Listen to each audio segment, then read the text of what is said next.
For centuries, people ask one of the most important yet controversial questions: is Jesus really God? Was he just a great teacher, a prophet, or a moral leader? Or was he truly a living God? There are over 300 prophecies Jesus fulfilled. These are just 10 of the most well-known ones. 1.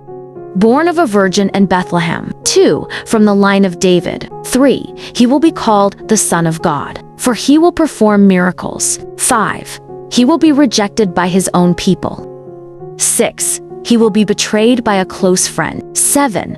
Silent when accused. 8. Pierced for our sins. 9. Buried in rich man's tomb. 10. He will rise from the dead. But most importantly, for us, Jesus fulfilled the law and the sacrificial system. In the Old Testament, people had to offer animal sacrifices for the forgiveness of sins. But those sacrifices were only a shadow of what was to come, a picture pointing forward to the true sacrifice for all humankind, which is Jesus.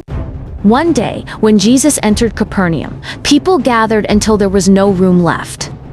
For men made an opening in the roof above where Jesus was and lowered the mat of a paralyzed man was lying on.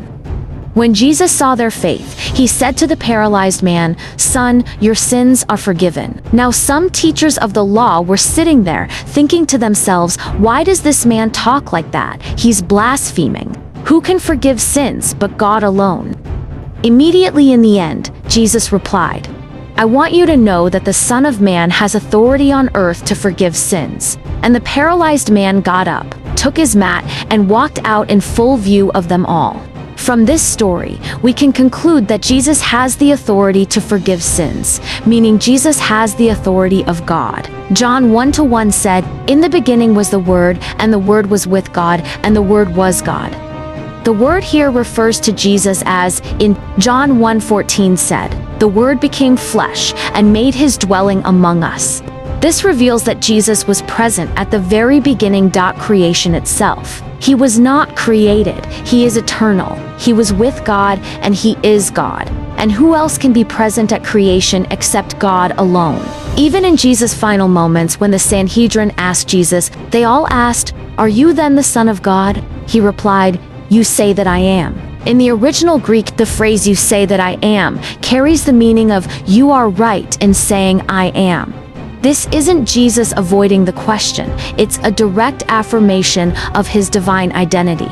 Thomas, unsure of where Jesus is going, asks, "Lord, we don't know where you are going, so how can we know the way?" Jesus answers with one of his most powerful statements, "I am the way and the truth and the life. No one comes to the Father except through me." Here, Jesus clearly declares that he is the only way to God, not just a guide or a teacher, but the way itself. From Genesis to Revelation, the story of the Bible is one continuous, unbroken thread, and at the very center of it all stands Jesus Christ. Every book, every prophecy, and every covenant ultimately points to him. He is the fulfillment of the law and the prophets, the promised Messiah foretold for generations. So, is Jesus really God? The answer is 100% yes.